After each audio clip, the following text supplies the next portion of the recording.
She made $64,000 a year, owed money to her own parents, and lived in a 692-square-foot house with 3 kids. At 33, she wrote a $444,000 check and handed over the full price of a home in cash. The loan officer's name was Brad. I remember because it was embroidered on his polo in gold thread, and he looked exactly like someone who had never once questioned whether a mortgage was optional. He picked up the cashier's check, set it down, then picked it up again. "You're sure you don't want to finance any portion of this?" Twice, he asked that. I told him no, both times, in the same tone I'd used to decline a second cup of coffee. What I didn't tell him was that getting to that check had taken 12 years, a 692-square-foot house, and a discipline so quiet it was almost invisible, even to me. To get to that room, I have to go back to a dorm room in 2009, sophomore year.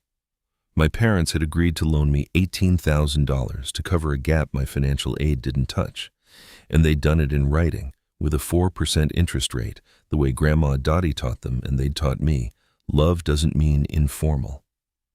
I remember sitting at my desk the night they emailed me the repayment schedule, feeling 2 things at once: grateful and freshly aware that this was real money attached to real people I didn't want to disappoint. I opened a spreadsheet. I typed in the number. It was the first time I'd ever seen my own debt in black and white, and it looked much larger on a screen than it had sounded out loud. The spreadsheet habit came from Grandma Dottie, though she never used one. Every Sunday morning at her house in Detroit before church, there was a ritual. The newspaper coupon inserts fanned out on the kitchen table, scissors, a pen, a notepad sorted by aisle. She didn't do it because she was poor. She did it because she believed, bone deep, that waste was a kind of carelessness. "Money kept is money earned," she'd say, and I'd roll my eyes at 7 and absorb it completely by 17 without knowing I had. The smell of her kitchen, coffee, newspaper ink, something always simmering, became inseparable in my mind from the idea that paying attention to small things was how you handled the big ones. I graduated in 2013, and the job offer was $64,000 a year. I said it out loud a few times driving home because it sounded extraordinary. More money than either of my parents made in their 30s. I moved into a 1-bedroom apartment in Columbus, sat on the floor with a moving box as a desk, and opened a spreadsheet out of habit. Take home after taxes and benefits, just under $4,100 a month. Rent, $875. Groceries, utilities, transport. Then I typed in the parents' loan and the monthly interest. The number at the bottom of the page, what I actually had left after obligations, was $1,240. I sat with that for a while. Not panicked, just recalibrating. $64,000 sounded like abundance until you looked at it line by line. Priya called it our first real paycheck dinner and booked a place downtown with cloth napkins and a cocktail list. I went. Genuinely. I loved Priya, and I wasn't above a celebration. She ordered a second round and started talking about a car she'd been looking at. Something new. Something she deserved, she said. I nodded and agreed that she did. Then I came home, sat on my second-hand couch, and opened my banking app. I'd already set up the automatic transfer earlier that week, $800 a month, straight to a high-yield savings account before I could think about it. Priya wasn't wrong to celebrate. I just had a different definition of what a first paycheck was for. Felix was the kind of manager who genuinely tried. He pulled me into his office 3 months in, poured me a coffee I didn't want, and gave me the standard issue advice with real sincerity. Max your 401k to the employer match, tuck a little away. But don't forget, you're young. This is the time to live your life. He leaned back like that was the finished thought. I thanked him, and I meant it. That night I went home and maxed my 401k contribution. Not just to the match, but to the IRS limit. Then I opened my savings transfer and increased it. Felix wasn't wrong about any of it. He just hadn't considered that living your life could look like a spreadsheet and a bulk rice purchase from a co-op on Morse Road. I made a payoff chart for the parents' loan on graph paper. 36 rows, 1 for each month, a small box beside each one to cross off. I know. But there was something about a physical object that a spreadsheet couldn't replicate. The feeling of actually marking something done. I sent an extra $200 the month I got a small performance bonus, then $400 the month I switched to a cheaper grocery strategy. Month 22, I crossed off the last row, added the final payment to the total, and sat there under a single kitchen lamp doing the math on what I'd saved in interest. It was $480. I wrote that number at the bottom of the page and circled it. Not because $480 was life-changing, but because that was money that now went somewhere else instead of evaporating. That instinct, repeated often enough, adds up to something you can't quite see until it's enormous. I enrolled in the master's program the following fall. Evenings and weekends, 2 years. Data science, because that was where the salary headroom was, and I was honest with myself about that. People at work assumed I had some rich social life I was keeping quiet. I didn't. Tuesday and Thursday nights I was in class or on a video call with a study group. Saturdays I was in the library. I stopped going to the work happy hours, stopped making weekend plans, stopped answering texts in real time. It didn't feel like suffering, exactly. It felt like I'd made a trade and I was holding up my end. The thing I kept telling myself was, 2 years is nothing. 2 years of compression buys you a decade of options. I made myself believe that enough times that it became true. It was during those nights in the library that I started reading about real estate. First as a distraction, then as a fixation. Not the flipping shows, not the 10 doors by 30 stuff that was everywhere online. I found a long forum thread about a couple in Vermont who'd raised 2 kids in under 700 square feet, kept their expenses at roughly half their income for a decade, and bought their second home without a mortgage at 38. I read it twice. Then I got a notebook, a cheap composition book from the campus store. And on the first page I wrote the number 692. Just that. I didn't fully know what I was planning. But something about the idea of a deliberately small life producing an unexpectedly large result felt like a principle I wanted to keep close. I finished the master's in the spring and got the promotion 3 months later. Senior software engineer, $89,000. HR sent the offer letter to my personal email, and I read it on my phone on the train home. I remember waiting to feel something bigger. There was something, don't get me wrong, a real solid satisfaction. But I didn't call anyone. I didn't go out. I got home, made dinner, opened my banking app, and increased my monthly investment transfer by $800. The raise was real. It just never made contact with my life in any visible way. Nobody at work noticed. Nobody was supposed to. The whole point was that it disappeared somewhere useful before I could get used to it. Theo and I had been together since my second year of work. He proposed in our tiny living room with a ring he'd been saving for 8 months. Not a diamond, a dark wood and silver band he'd made himself, because that's who Theo is. We combined finances, combined habits, and found we were almost perfectly matched on the one thing that breaks most couples. We both thought used was fine, bulk was smart, and bragging about purchases was embarrassing. By year 2 of saving together, we had $20,000 for a down payment. We'd bought almost nothing new to get there. The couch was from Facebook Marketplace. The dining table was from his aunt's curb.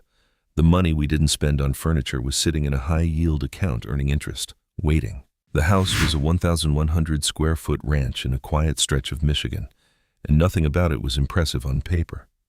The kitchen was dated, the carpet was the color of an old bruise, and the backyard was mostly clay. But the basement, the realtor waved past it like an afterthought, had a separate entrance and a roughed-in bathroom. Theo crouched down there in about 4 inches of dim light and knocked on the wall twice. He looked back at me and nodded, this slow, single nod that meant he'd already done the renovation in his head. I was doing different math. If that basement could generate $900 a month, it would eat the mortgage. We drove home mostly quiet, and somewhere on I-94 I told Theo we should make an offer. He said he'd been waiting for me to say that for the last 40 minutes. Theo didn't wait for a contractor's quote. The weekend after closing, he was down there with a reciprocating saw, a YouTube tutorial, and exactly the kind of patience that makes other people nervous. I'd bring him coffee around 9 and find him already 2 hours in, measuring twice, cutting once, muttering to himself about tile grout ratios like it was a language he'd always known. $4,000 in materials. That was it. No labor cost because the labor was us, weekends, evenings. a borrowed tile saw from a guy Theo knew from his old job. 6 months after we moved in, the basement had a functioning bathroom, a clean bed, and a lock on the door. Not beautiful. Functional. And in this story, functional was everything. The first Airbnb booking came in on a Tuesday morning. I was eating cereal at the kitchen table, and my phone buzzed, and I looked at the notification and just sat with it for a second. $67 for Thursday night. I did the math on a napkin, which I still have somewhere. If it booked 3 nights a week, it would cover the mortgage, not help with the mortgage, cover it. We'd be living in a house we owned and paying nothing to be there. That wasn't a nice idea anymore. That was an actual number on an actual napkin, and it checked out. I showed Theo when he got home, and he read it twice, the way he does when something seems too clean to be true. It was clean. It was true. Here's the thing about a plan that works. It makes you think you've found the formula. One Airbnb suite was covering our mortgage, so the logic felt obvious. 2 suites would cover 2 mortgages, and suddenly we'd have 2 appreciating assets and 4 walls of someone else paying for them. We found a second house 8 months later, 3 bedrooms, same market, another unfinished basement, another set of keys. Theo did the reno again. I built the listing, set the pricing algorithm, ordered the welcome basket. We sat at our kitchen table with 2 sets of keys and a spreadsheet between us, and it looked genuinely like the start of something. I remember thinking, this is what scaling feels like. I was wrong about that, but I didn't know it yet. The second property made money. That part's true, and I want to be honest about it. But money is only one column of the ledger. The first 6 weeks, we had a guest leave every window open in December, and the pipes nearly froze. Then a review that said, charming, but the host was slow to respond. I'd been in a work meeting, and that 1 star knocked us out of Superhost. Then the washing machine flooded the laundry room at 11 on a Friday night, and Theo drove 40 minutes to fix it because a plumber on a weekend would have erased a month of profit. I stood in our kitchen at midnight watching him pull out of the driveway, and I thought, we are running a second job that we did not agree to hire ourselves for. We didn't have a dramatic fight about it. That's not how Theo and I operate. We had a Saturday morning, coffee, legal pad, the kind of conversation that looks like a budget meeting but is actually a life meeting. I wrote out the second house's weekly time cost, guest communication, turnaround coordination, maintenance response, driving, 12 hours a week, averaged over 8 months. Then I wrote my hourly rate from my day job in the margin. I looked at that number for a long time. The second property wasn't paying us. It was paying us less than we were already worth, for work we hadn't chosen, at hours we couldn't afford. Theo put his pen down and looked at me. Neither of us needed to say it out loud. We listed the second house 4 days later. I told myself I'd feel some version of failure, that selling something we'd built meant we'd miscalculated, that we should have pushed through. But the morning the sale closed, what I actually felt was relief. Not the relief of escape, the relief of editing. We'd tried something, measured it honestly, and cut it. The 692 square foot house was waiting for us on the other side of that decision, same as it always had been. 1 rental that worked, 1 mortgage it covered, 1 small life with no extra weight pulling at it. I drove home from the closing and walked through our front door and just stood in the kitchen for a moment. Small, quiet, exactly right. That's when the 692 in my old notebook finally clicked into place. I'd written it in my second year of grad school, after reading a piece about a couple in Vermont who'd raised 2 kids in a 680 square foot house and retired at 41. At the time, I'd found it almost embarrassing that I was drawn to it. Like some part of me was already building a case for smallness before I had any idea what I was building toward. I dug the notebook out of a box that weekend and found the page. The number was circled twice, the way I circle things when I know I'm going to argue with myself about them later. I'd been moving toward this for 12 years before I understood what this was. The years in that house had a rhythm I still think about. First child came and we rearranged the bedroom and figured it out. My salary hit $105,000, and I moved the raise into a Vanguard index account before the new paycheck felt normal. That was the rule I'd made myself, and rules only work if you don't negotiate them in the moment. We bought a used minivan from a church parking lot for $6,800 cash. We found a bulk food co-op 40 minutes away that made the grocery bill feel almost comical. Hobbies stayed cheap. Theo ran, I ran, we walked everywhere. We played video games on a console we'd had for 6 years. The life was genuinely good. That's the part I need you to understand. It wasn't waiting, it was living. Second pregnancy, and the house tightened up in ways that were funny and then less funny. I was working remotely by then. A corner desk wedged into the bedroom, baby monitor on one side of the laptop, a laundry basket I was always meaning to move on the other. Theo took calls from the kitchen table with headphones on. We had a system, and systems can hold a surprising amount of pressure before they show a crack. But I kept coming back to one question during that period, almost like a mantra. What is this buying us? Not rhetorically, literally. I knew the answer in dollars. The gap between what we earned and what we spent was compounding into something real. I just hadn't looked at the actual number yet. When my salary hit $140,000, I remember sitting in the same chair I'd sat in at $89,000, at the same desk, in the same crew neck, and thinking, nothing has changed. And I meant that as a compliment to myself. My colleagues were buying houses, real houses, the kind with finished basements and 3-car garages. And I watched it happen over video calls, new kitchens in the background, decks being mentioned. I never said anything, never judged it. They were making a choice, and I was making a different one, and the difference was quiet and accumulating. Every raise I'd gotten in 12 years had gone into the same Vanguard account. None of it had changed how I lived. All of it had changed what I owned. I ran the compound growth projection one evening after the kids were down. I wasn't looking for anything specific. I just wanted to see where the number actually was. I pulled up our invested assets, added the home equity, ran the growth rate forward 18 months at conservative assumptions, and then I just stared at the screen for a while. The number wasn't hypothetical anymore. It wasn't a goal on a napkin.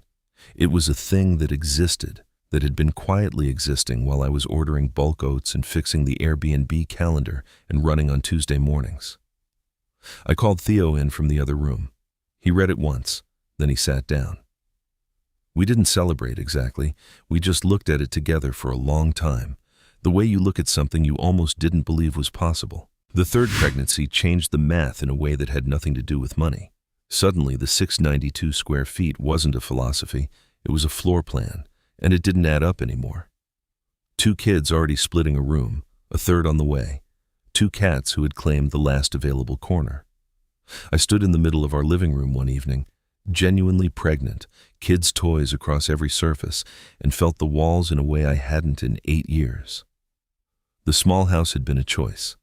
Now it was becoming a constraint, and there's a difference, a real one, between choosing small and being cornered by it.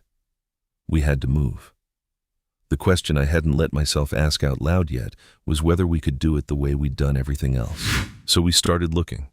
Michigan market, late 2023. We found a 10,500 square foot house listed at $444,000. 4 bedrooms, a real yard, enough room that the kids wouldn't have to share a wall with the cats. I pulled up our full asset picture that night, which I almost never did as one document. Home equity from the 692, invested assets, the cash position we'd been building. I laid it all out on a printed spreadsheet, the kind you print because you need to see it with your hands. The number at the bottom was larger than I'd let myself think about out loud. And the question that came up, the one I'd never seriously asked before, was, what if we just bought it? The number was there. It had been accumulating quietly for 12 years. Every raise we didn't inflate our lifestyle around. Every used car we drove until the bumper started separating. Every Saturday at the bulk food co-op while our peers were at brunch. None of those things felt like strategy in the moment. They felt like just how we lived. But compounded across a decade, across 2 income jumps and 1 rental that worked and 1 that didn't, the math had been doing its work without asking for permission. We could write the check, not drain every account, actually write it, and still have assets left. I sat with that for a long time before I said anything to Theo. We didn't tell anyone, not my parents, not Priya, not a single colleague. I don't fully know why. I think part of me was afraid that if we said it out loud, someone would find a reason it was reckless, and I'd have to defend something I didn't have words for yet. We just called the listing agent, scheduled the closing, and showed up on a Tuesday morning. No celebration dinner the night before, just the 2 of us, a manila folder, and a cashier's check made out for the full purchase price. Theo wore his flannel. I wore the gray crew neck. It looked like we were going to a dentist appointment. The loan officer was a guy in a polo shirt who clearly ran this process 40 times a month. He had a script, and we were off it. He looked at the payment method, looked back up at us, and asked if we were sure we didn't want to finance any portion. Just to keep liquidity, he said, which is a thing people say when they're trying to be helpful and can't quite believe what they're seeing. Nadia said no. That was the whole answer. No explanation, no performance of certainty, no, we've run the numbers. Just no, calm and final. He asked again, slightly differently. She said no again. Then we all moved on. When I picked up the key, I thought I'd feel something bigger, some arrival signal. What I actually felt was the same quiet that came the morning I crossed off the last payment on my parents' loan. Not triumph, not relief exactly, more like a door closing softly in a room you've been working in for a long time. The key was ordinary. It was the kind of key that comes on a plain ring from the hardware store. No fob, nothing. I held it for a second. Theo was already signing the last page, and that was it. A house, purchased in full, belonging to us, without condition. We walked out into a Tuesday morning that looked exactly like every other Tuesday. We drove to the house and unlocked it ourselves for the first time. The kids, Maya and Kofi, sprinted through the front door and immediately started running laps through rooms they couldn't believe were theirs. The cats refused to leave their carriers for 20 minutes. Theo carried in the first box and set it on the kitchen counter and just stood there for a second, looking around at the space. I stayed in the doorway. I'm not sure why.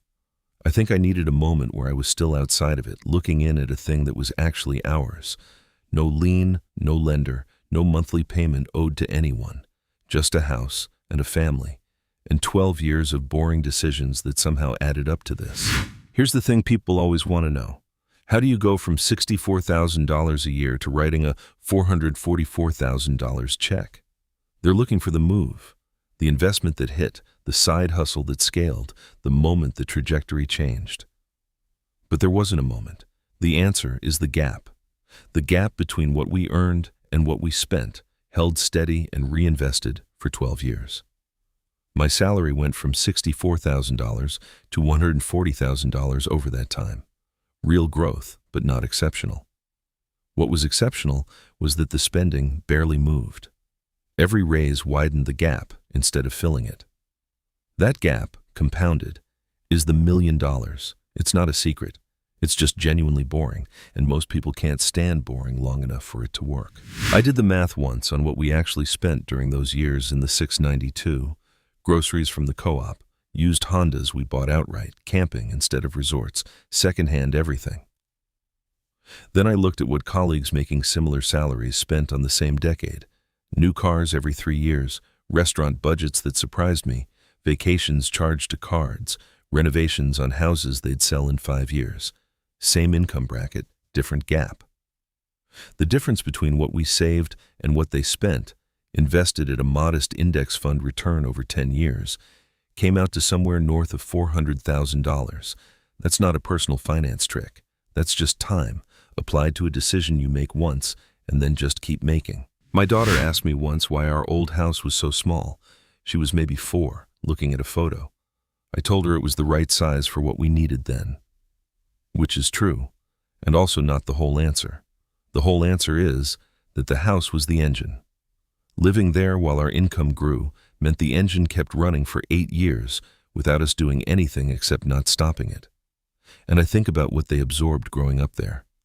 That you can have a full life in a small space, that your income going up doesn't mean your life has to expand to match it, that the goal isn't a bigger house. It might be the most important thing I pass down. More than the cash, more than the house they're running through right now. If I could go back to the 22-year-old sitting on the floor of that empty apartment with a laptop and a moving box, I wouldn't tell her to open a Roth or pick an index fund. She could figure that part out. What I'd tell her is this. The boring choice compounds. Not sometimes.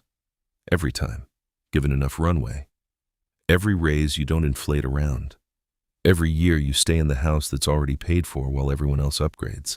Every Saturday at the co-op instead of somewhere louder. None of those feel like wealth building in the moment. They feel like nothing. That's exactly what they're supposed to feel like. The ones who win at this don't feel like they're winning. Not until a Tuesday in 2024 when a loan officer asks them twice if they're sure and they say no and mean it. Patience isn't a personality type, it's a practice. You choose it again every time a raise lands, every time a friend buys something you could technically afford, every time staying small feels embarrassing instead of strategic. Nadia didn't have a special advantage. She had a spreadsheet, a grandmother who clipped coupons, and a husband who could tile a bathroom. That was the whole toolkit. If you want to understand the mechanics of how this compounds, actually understand it, not just feel good about it for a few minutes, there's a free first lesson over at Greed's Kingdom, linked below. No pitch, no program to sell you, just the math explained like a person. Start there. And while you're thinking about it, what's your boring choice? The one you already know you should be making and keep putting off. Drop it below. She lived in 692 square feet with 3 kids and 2 cats for 8 years by choice. Could you do it? Drop your number below. How many years would you stay small to end up free?